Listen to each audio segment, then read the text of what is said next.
Hi, this is Kendall Boyson, professional life and recovery coach, and you're listening to Encouragementology, the practice of instilling hope.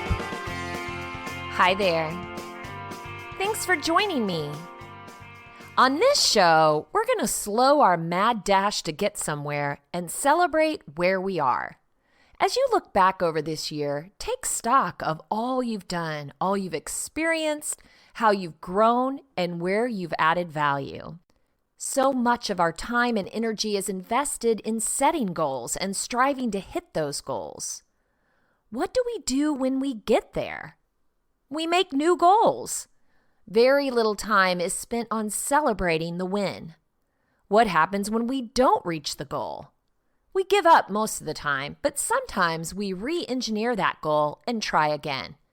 But very little time, if any, is spent on celebrating what we did accomplish and the growth and learning we received as a result. The quote by Ralph Waldo Emerson might sound cliche. Destination, it's the journey. But it's true. Even though it's more about the climb, the celebration gives you that much-needed intrinsic reward to motivate you as you journey to the next destination. So as you look back over your year, what stands out? Are you able to immediately pinpoint the positive highlights, or are your wins overshadowed by your losses? Isn't it frustrating the way our brain gives priority to challenges and threats versus positive outcomes?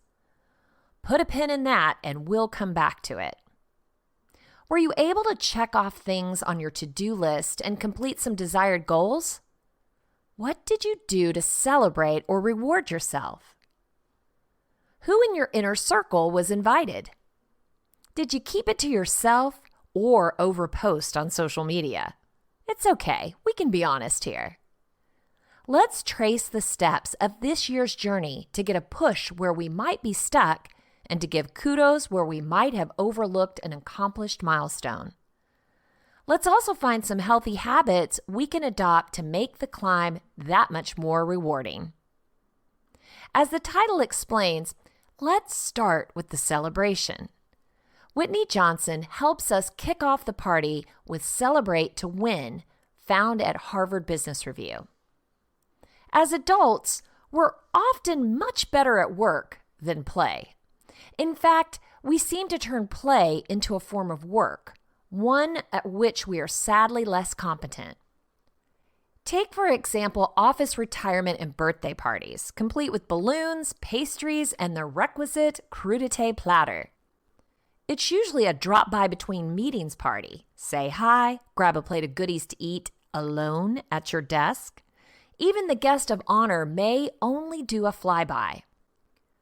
Most of us don't have a good plan to celebrate accomplishments, and the lack of celebration has only become more pronounced and consequential after 2 years of isolation. This is unfortunate because celebration is an important opportunity to cement the lessons learned on the path to achievement and to strengthen the relationships between people that make future achievement more plausible. When we speak of celebration, we don't mean inebriated partying, but rather commemorative events that encompass complex emotions, including solemnity and poignancy, as well as pleasure and joy in the journey. Every initiative or growth journey we undertake, whether personal or professional, can be modeled by an S-curve of learning. At the base of the S, we are on launch point, where we encounter fruitful struggle. Resources and expertise may be in short supply. Growth is slow, sometimes hard to discern, but it's happening. Small, achievable goals and appropriate metrics help us see momentum and experience early victories. As expertise and momentum build, we tip into a sweet spot of competence, a phase of rapidly accelerating progress and productivity. Many projects may come to successful completion during this time. Eventually, however, our growth slows as we approach mastery. The top of the S can be a danger zone of boredom and stagnation. It's time for a new challenge. Eventually, we do have to move on to a new challenge, but it's important to remember that celebration is itself an important milestone on the S-curve, where it's an individual's, a team's, or an entire organization's S-curve. Most organizations don't seem to have a celebration strategy, and individuals also have an on-to-the-next mindset, as though it's contrary to productivity and efficiency to relish, even briefly. Nothing could be further from the truth. Fortunately, it's easy to integrate celebration into your life and organization. Here are some strategies to start with. Celebrate early and small. Progress is hard won early in a challenge, the launch point on the S-curve. It can be discouraging and require painful perseverance. So why wouldn't we celebrate the early victories, no matter how small? Leading behavioral scientist B.J. Fogg explains the link between emotions and habits. Habit formation is not, as conventional wisdom claims, a matter of 21 days of consistent practice. Celebrating small wins stimulate dopamine release in the brain, a feel-good chemical that reinforces the learning experience and strengthens our sense of connection to those we work with. Change and growth are promoted through positive emotions more than through disciplined practice. Keep in mind that celebration is an experience, and in the workplace, it's more effective when shared with colleagues. It's not a certificate, a gift card, or an Employee of the Month parking spot, although those rewards may serve a purpose too. Just as the accomplishments we celebrate don't have to be large, our celebrations don't have to be grandiose. They just need to be meaningful. Cancer patients completing a course of chemotherapy are encouraged to ring the bell while being applauded by individual caregivers. This psychologically powerful acknowledgement, though small, should never be skipped.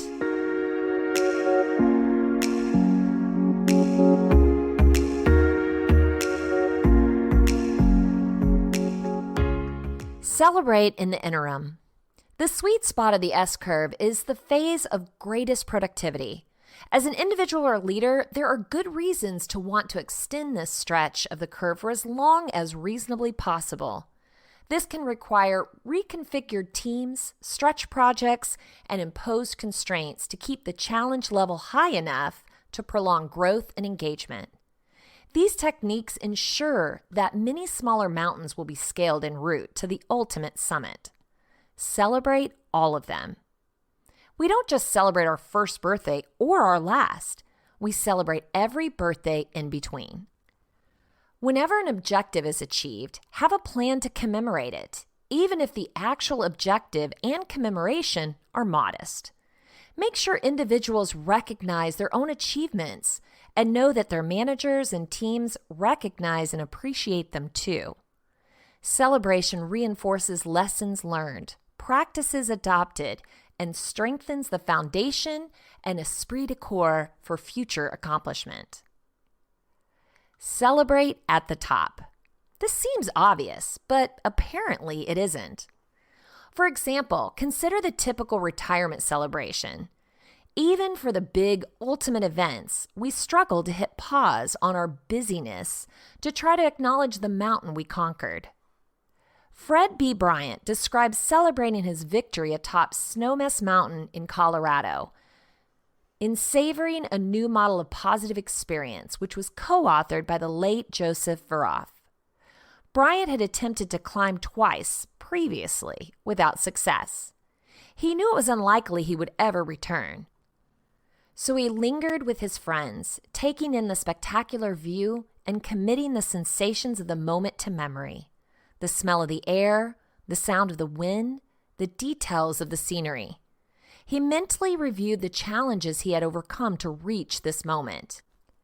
Then he embraced his friends, his climbing colleagues, and expressed his gratitude to have shared the climb and the celebratory moment with them. In all, he spent about 10 minutes at the summit basking in the joy and poignancy of the moment of mastery. Your mountain might be landing a dream job, a product launch, closing the deal with a big client, going public, or one of many common but uncommon for you events. The celebration need not be long or elaborate, but it must be meaningful. Celebrate the day. Each day is an S-curve of its own. I encourage you to think of them this way. Take a few moments in the morning before engaging in tasks, even before reading email, to think through your day to come. What is the most important objective to achieve today? This is the mountaintop, the summit of the day's S-curve. Whatever else the day requires, keep this critical objective the top priority. The morning contemplation is your base camp from which to attack the climb. At the end of the day, celebrate achievement or your progress towards it. B.J. Fogg says celebration can be as simple as looking in the mirror and claiming victory. Celebration is an event, not a destination. It's the little pause where we survey the road we've traveled and the mountain we've climbed. We can have a snack with our colleagues or friends rather than alone in our office. We rest, we catch our breath, we contemplate the next opportunity ahead before descending to climb again. But the fact that the interval is brief doesn't make it unimportant or harmless if neglected. Celebrating achievements, great and small, is high-octane fuel for future achievement. We don't celebrate the win, we celebrate to win. I can remember being so hard on myself. I'm pretty goal-driven, and early on I thought there was only one way to get there, and if that didn't work, then it wasn't meant to be. Throw in the towel and move on. Then I discovered this idea of re-engineering. Maybe it wasn't the goal or the process, but maybe the approach. Or the approach was right, but the process was off. Oh, and I discovered a little thing called timing and how that ultimately impacts everything. Isn't it funny that you can't figure out these things when you're in the throes of it? Hindsight, right? But that's why learning from your failed attempts is so very valuable. Imagine if the Roomba stopped when it hit its first wall. Oy, you would have taken that thing back day one. Let's try to remember that learning is a process, and it's not always fun in the moment. And a failure shouldn't overshadow all the successes before you hit the snag.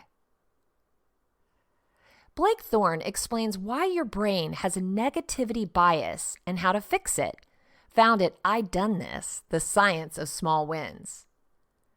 Pretend you're a caveman. You're in your cave preparing for your hunt, but something outside seems dangerous. You hear violent sounds you don't understand. You have two choices: skip the hunt, spend the night hungry, but live another day, or risk death and go outside. Hold on to that thought. We'll be getting back to it. Now imagine you're driving to work. While getting off the highway, someone cuts you off. You slam on your brakes. You know the feeling that's coming. A tense anger rises up. Your fingers clutch the steering wheel. It's enough to make you feel horrible all day. You might be less productive at work and distracted during meetings. You might try to counterbalance that feeling with a quick shot of endorphins from junk food, mindless web surfing, or time wasting. This only compounds the problem. This is like taking short-term unhappiness and investing it in a long-term, high-yield unhappiness investment plan, ensuring belly flab and career stagnation for years to come. So why does this one minor thing, getting cut off, have such a powerful effect on us? Why does one negative experience ruin our otherwise great day? The answer has to do with our friend, the caveman. Research shows that our brains evolved to react much more strongly to negative experiences than positive ones. It keeps us safe from danger. But in modern days, where physical danger is minimal, it often gets in the way. It's called the negativity bias. It isn't entirely the caveman's fault. The neurological roots of the negativity bias, first identified by psychologists Paul Rosen and Ed Roseman in 2001, started long before that. In Dr. Rick Hanson's book on this topic, Hardwiring Happiness, The New Brain Science of Contentment, Calm, and Confidence, he writes that humans share ancestors with bats, begonias, and bacteria that go back at least 3.5 billion years. Hanson describes these ancestors as living in a world of carrots and sticks. Carrots are rewards, food, sex, and shelter, and sticks are punishments like predators, disease, and injury. Over hundreds of millions of years, it was a matter of life and death to pay extra attention to sticks, react to them intensely, remember them well, and over time become even more sensitive to them. Carrots and sticks are internal as well as external. It was found that bad experiences are almost always stronger than good, and the way we take in that information shapes how we see ourselves. Bad emotions, bad parents, and bad feedback have more impact than good ones. The self is more motivated to avoid bad self-definitions than to pursue good ones. The negativity bias is so powerful, we might do anything to avoid the stick rather than to find a way to pursue the carrot. In other words, the caveman is both scared of the predator and the threat of failing, potentially causing him to hide in a cave and never find a way to successfully hunt. Our focus on negative things is rooted in how our attention works. Arian Mack and Irvin Rock are psychologists who pioneered the concept of inattentional blindness.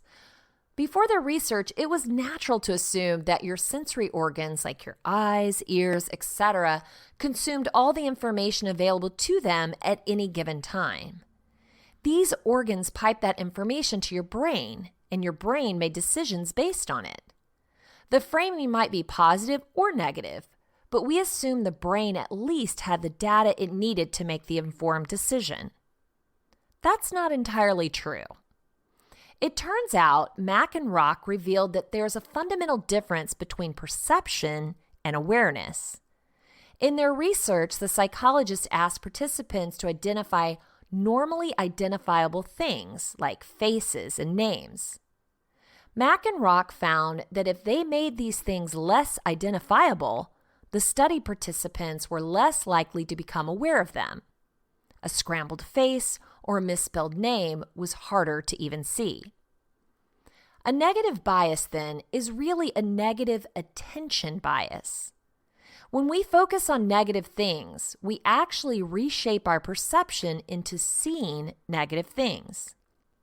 If someone tells you, just think about the positive side, they're asking for a more difficult task than they realize. The effect of negativity causes you not to perceive the positive aspects of a given event at all. Being negatively biased means consuming negative information at the near exclusion of positive information.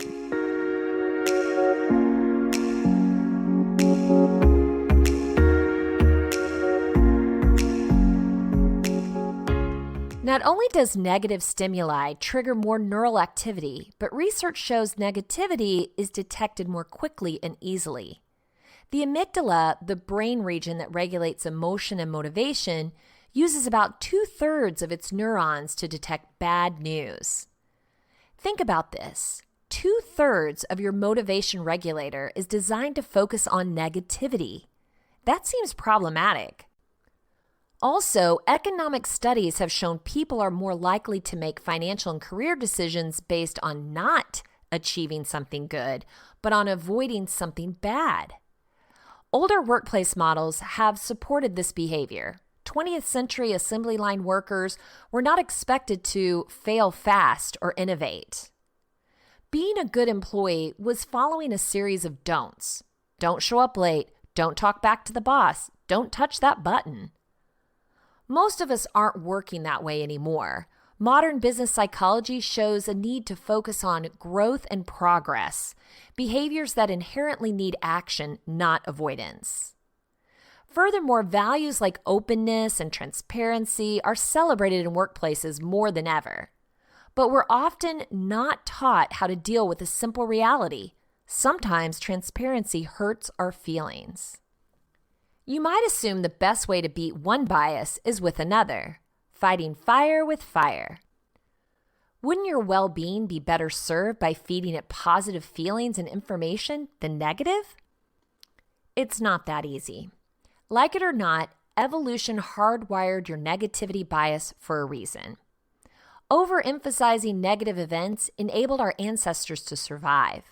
The caveman might live a more anxious life, hiding in a cave and worrying every sound outside is a predator, but that caveman will live longer than the one that assumes every noise means nothing. The optimist might be right 9 times out of 10, but if they're wrong, they're dead. Of course, in modern times, that 1 time out of 10 isn't nearly as deadly, but that doesn't mean the logic is fundamentally flawed. Negative events have the potential to damage you much more than positive events have the potential to help you. Encouraging a positive bias, however, makes it no less likely that you'll avoid negative events or experience positive emotions. In fact, it might do just the opposite. A positive bias is similar to the more well-known term confirmation bias. When you're biased toward positive confirmation, you're much less likely to notice or take in negative information. You set out each day with an expectation and expect the world to conform to it. If it doesn't, you'll find a way to perceive that it does anyway. Your mood might be higher, but so are the risks you're unknowingly inviting. Think of gamblers. Gamblers are very optimistic. They can empty their wallets pursuing a positive event they're absolutely sure is coming. When they're wrong a dozen times in a row, a positive bias will reframe this to, "Oh, that means my lucky chance is coming up next." Or think about an average worker putting in average work. A positive bias might convince them they're doing all they need to succeed at work. Without a little skepticism, a little self-doubt, even a little negativity, they may never find they need to work harder or differently. If they come into work every day expecting it to go one way and contort their effort to confirm that expectation, they might miss all sorts of opportunities. Thankfully, there are things we can do to minimize the negative bias. We won't erase it. It took 3.5 billion years to develop, so it's going to stick around for a little while longer. But there are specific steps we can take to fight back, and research even shows we can physically change our brain to minimize the negative bias. So here are a few exercises that can help. Number 1, reframe the language behind your goals. Even Pixar Animation Studios has felt the effects of negativity bias. Company leaders began to notice that employees were hesitant to share honest opinions in meetings. People were afraid of hurting someone else's feelings, afraid of having their own feelings. So leadership introduced a new word, candor. Pixar drives its teams to embrace candor through the Pixar Brain Trust, a small group of well-respected creative leaders in the company's overall film development process. The Brain Trust strives to demonstrate candor by stressing that the film, not the filmmaker, is under the microscope. By establishing this distinction early and often, creative workers are less likely to take feedback personally. And the word candor in the Pixar's hallways became associated with analyzing projects, not people. It worked. Candor, as Catmull put it, freed Pixar's teams from honesty's baggage. This also helps workers buy into the process early on, ensuring creativity momentum instead of negativity bias quicksand. You can support your reframed language with new benefits. If you're running a sales team, for instance, traditional metrics can encourage short-term tactics and burnout. To encourage healthier, more positive behavior, use metrics that encourage that mind shift. If you want candor or positivity, make it a measurable goal that you can pursue. Number 2, be aware of the negativity bias. Hansen suggests being mindful of the negativity bias and recognizing that your brain wants to cling to these events like your life depends on it. It's up to you to decide how dangerous, if at all, these experiences really are. That's the negativity bias of the brain. So be aware when you feel yourself drawn to negativity. Tell yourself you're smarter than your brain thinks you are. Develop a mantra. Try this. I'm not a caveman, and this is not a tiger. Repeat it in your head a few times. And now that you know the immense power of negativity, you'll be less likely to invite it into your environment. Number 3, keep a gratitude journal. I can hear what you're thinking already. A gratitude journal sounds hokey, cheesy, or silly, but research shows it's much more than that. NPR reports on numerous studies that show practicing gratitude can have all sorts of positive effects. Regularly being thankful and noting the good things in your life can improve sleep, reduce stress, and provide a boost for your relationships. Practicing gratitude is one of the most useful results of research in the field of positive psychology. As cynical as your instincts might be, quantifying the positivity in your life, writing those things down physically, and making it a habit to do so again and again can slowly retrain your mind to focus away from the negativity bias. The more you deliberately think about positive information, the more you can retrain your attention to see that information in real time. Robert Emmons, a professor of psychology at the University of California, Davis, and a leading expert in positive psychology, has offered several tips on keeping a gratitude journal that include focus on people rather than things. Savor surprise events. Write only once or twice per week, but write with depth.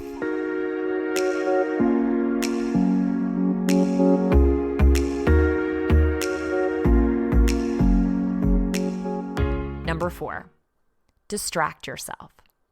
Do you ever notice how working on a challenging problem can make you forget any minor aches and pains?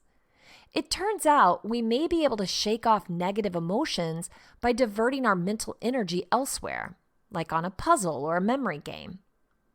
Distractions can refocus your attention from negative events that might be having a disproportionate effect on your ability to process information. A reprimand at work, for instance, while bad, might cause you to think of your work in a negative light for weeks. Instead of stewing on that fact, turn to a distraction. If you can separate yourself from the negative event, even momentarily, you can put space between you and its power over you. This space gives you perspective. Distraction is a powerful tool and can even be used to help treat symptoms of PTSD. The key, however, is to not use distractions to escape negativity. Negative events are a natural part of life. Running away from them with mindless distractions will only make things worse. But a healthy approach to distractions can give you the space you need to think clearly and be more productive. Number 5. Hansen also suggests taking in the good by spending more time soaking in positive experiences, even small ones. Most of the time, a good experience is pretty mild, and that's fine. But try to stay with it for 20 or 30 seconds in a row, instead of getting distracted by something else. By doing this, you're reinforcing positive patterns in your brain. And your brain learns from experiences, building new neural pathways. Researchers call this neuroplasticity. The key here is to give yourself time to let those thoughts settle in. Don't just push them aside. What you're ultimately seeking to do is reshape your brain to allow in more positive information. This change is physical as well as mental, and those physical changes take time. Repeated and sustained patterns of neuromental activation co-occurring together leave lasting physical changes behind in neural structure and function. The negativity bias is powerful, and fighting it will take time, but it's well worth the effort. Practice these things consistently, and you'll notice your negativity bias shrinking. You just have to work for it. You know how misery loves company, right? So does negative self-talk. Before you know it, you've spiraled out of control. Time to pump the brakes and start small. Think about a bouquet of positivity. Start your day collecting all the little moments as you would if you were picking wildflowers. Even if it's the smallest size of a tiny violet, pick it up. Think about the accumulation of flowers throughout the day as you build your bouquet. One by one, notice the positive. Seek it out as you would a 4-leaf clover. At the end of your day, mentally review your flowers and remind yourself of all the moments you have to celebrate. This is a great way to combat the negative gray washing that challenges try and paint your day with. Counting your blessings is a habit, and you can start today. Well, I want to leave you with Tiny Habits by B.J. Fogg. Let me tell you a little bit about B.J. Fogg. If you don't know about him, he wrote a book called Tiny Habits. He said, "I teach good people how behavior works so they can create products and services that benefit everyday people around the world. In 2007, I solved an important puzzle about human behavior. At the time of discovery, I was delighted, but I didn't fully grasp the power and potential of this thing called Fogg behavior model." That is B equals MAP. B is for behavior, M is for motivation, A is for ability, and P is for prompt. This solution is deceptively simple. On one hand, you can learn to think about behavior in this way in 2 minutes. On the other hand, you'll find this model applies to all types of behaviors in all cultures for people at any age. It's universal. With this cornerstone model in place, I was then able to create other models about behavior as well as effective methods of design. BJ is a behavior scientist with deep experience in innovation and teaching. At Stanford University, he directs a research lab and has for over 20 years. He also teaches his models and methods in special Stanford courses each year. So let's take a listen to Tiny Habits by B.J. Fogg. I recently read Tiny Habits by B.J. Fogg. Fogg has discovered the universal formula for human behavior. B equals MAP. Behavior equals motivation plus ability plus prompt. This formula says that if you're trying to develop a new habit, like reading a book every night before bed, you'll only pick up a book and start reading it tonight if your motivation, your energy to read, matches the ability required to read, the time it takes to hit your daily reading goal, when the prompt to read is present. That is, when you see the book on your nightstand before you go to bed. Author and behavioral scientist B.J. Fogg has found a way to hack the universal behavior model so that you and I can consistently perform a desired behavior, like reading before bed, and make huge changes in our lives. The hack is called the Tiny Habits method, and it involves 3 parts. Part 1, shrink the behavior. To understand how motivation and ability interact with one another, Fogg provides the following chart with the action line. The action line says that if a task is too hard, then you need high levels of motivation to rise above the action line and complete the task. Rescuing your child from a burning building is a hard thing to do, but a high motivation to rescue your child puts you above the action line and compels you to run into the fire. Conversely, if a task is easy to do, you need very little motivation to rise above the action line and complete the task. Brushing your teeth is easy to do, so it doesn't matter if you're exhausted just before bed when you're reminded to brush your teeth. You do it anyways. Relying on motivation to be there each time you want to execute a habit is a foolish strategy. That's why B.J. Fogg suggests shrinking every new habit to the tiniest possible version so that very little motivation is needed to do it. You can find the tiniest version of your desired habit by either reducing the quantity or doing just the first step. For example, the tiniest version of a 60-minute meditation practice is being mindful of just one breath. The tiniest version of a daily planning routine is writing down one to-do item on an index card and putting it in your pocket. Your goal is to find a behavior that is easy to do in 30 seconds or less. Right now, think of a habit you want to form, and then list a few tiny habits you could try out. For example, if you aspire to work out more, the tiniest workout you could perform might be one push-up or one squat or one yoga pose or one jumping jack. Experiment with one or two tiny behaviors and see which one feels like a small win. Different behaviors impact people in different ways. Once you've found the tiniest habit with the biggest impact, it's time for part 2 of the tiny habit method. Identify an action prompt. There are 3 types of habit prompts, things that remind you to do your habit. There's external prompts, phone notifications or alarms, internal prompts, thoughts and emotions that remind you to act, and action prompts. The completion of one behavior reminds you to start the next behavior. Most people use external prompts or internal prompts to trigger a new habit, and that's why most people fail to develop a new habit. External and internal prompts are too easy to ignore. You can hit snooze on an alarm or ignore a feeling. But more importantly, external and internal prompts are disruptive and demotivating. If an alarm goes off, reminding you to take out the garbage while you're watching a movie, you'll probably get angry because you need to pause the movie, get out of your relaxing chair, and put your shoes on to go outside.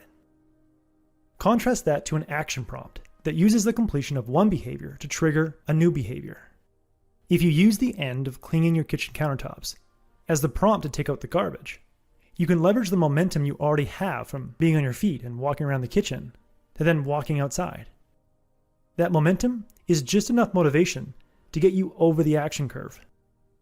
And since tiny habits can be completed in 30 seconds or less, you'll have many action prompts at your disposal because you can fit tiny habits after almost any routine throughout the day. For example, you can execute a one-breath meditation habit after you check your phone or pick up the TV remote or turn off a light or wash your hands after using the bathroom. Here are a few action prompts that BJ Fogg uses. After I start my morning coffee, I will set out my vitamins. After I walk in the door from work, I will get out my gym clothes. After I sit down on the train, I will open my sketchbook. After I put my head on my pillow, I will think of one good thing. Now, go back to your tiny habit and set up an action prompt by completing the sentence, after I blank, I will blank. And finally, part 3 of the tiny habits method is to grow your habit with some shine. Developing a habit is like growing a small tree. You start with something tiny, and you nurture it until it starts to take root in your life and feels natural. Then, if you continue to nurture your habit with some shine, that habit will naturally grow into something huge. Your sentence a day habit might grow into a 3 chapters a day habit. Shine is a term that BJ Fogg created to explain the feeling you get after an accomplishment. The closest thing in the English language is authentic pride.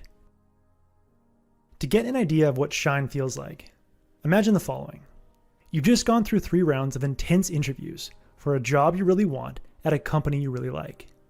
You wait and wait for the email from the hiring manager. And then finally, a week later, you see an email in your inbox from the hiring manager. You open it and read, "Congratulations, we've awarded you the position." What does your celebration look like and feel like?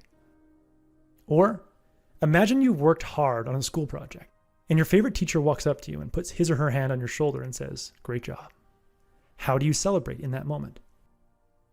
The feeling you experience after either of these visualizations is the same feeling you must generate after executing a tiny habit.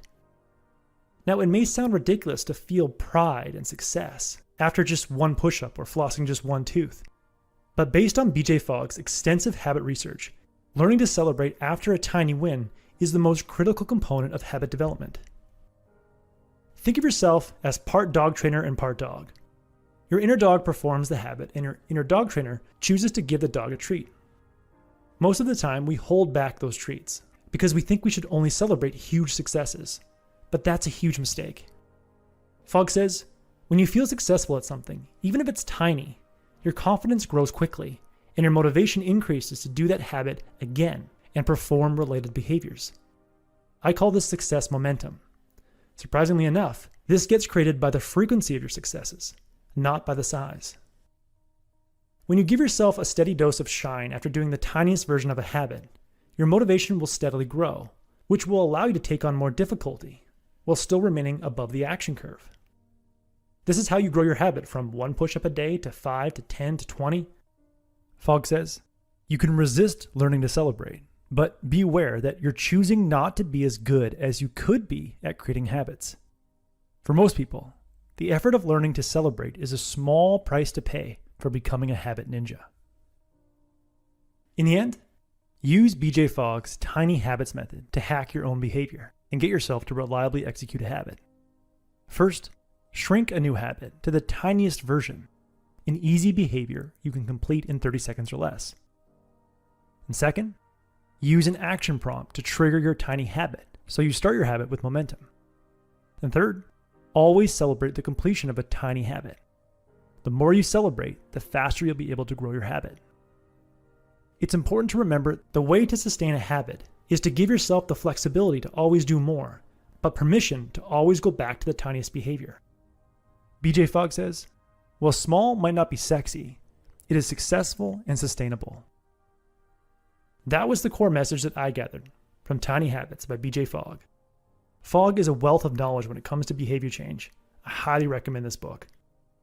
If you would like a one-page PDF summary of insights that I gathered from this book, just click the link below and I'd be happy to email it to you. If you already subscribe to the free Productivity Game email newsletter, this PDF is sitting in your inbox. If you like this video, please share it. And as always, thanks for watching and have yourself a productive week.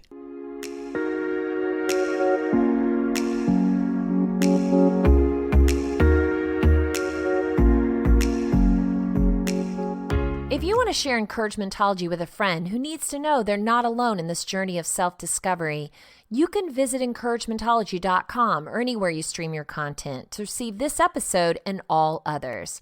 Follow us on Facebook and Instagram for additional encouragement throughout the week. So I challenge you. Take stock and identify joy in the process, even when you can't claim a win. Celebrate each milestone along your journey to give yourself the necessary fuel to carry on. I know you can do it. Thank you for listening to Encouragementology with Kendall Boyson, where we find positive ways to handle some of life's challenges. I stumbled through until the path was clear. That's when I found you and how I wound up here.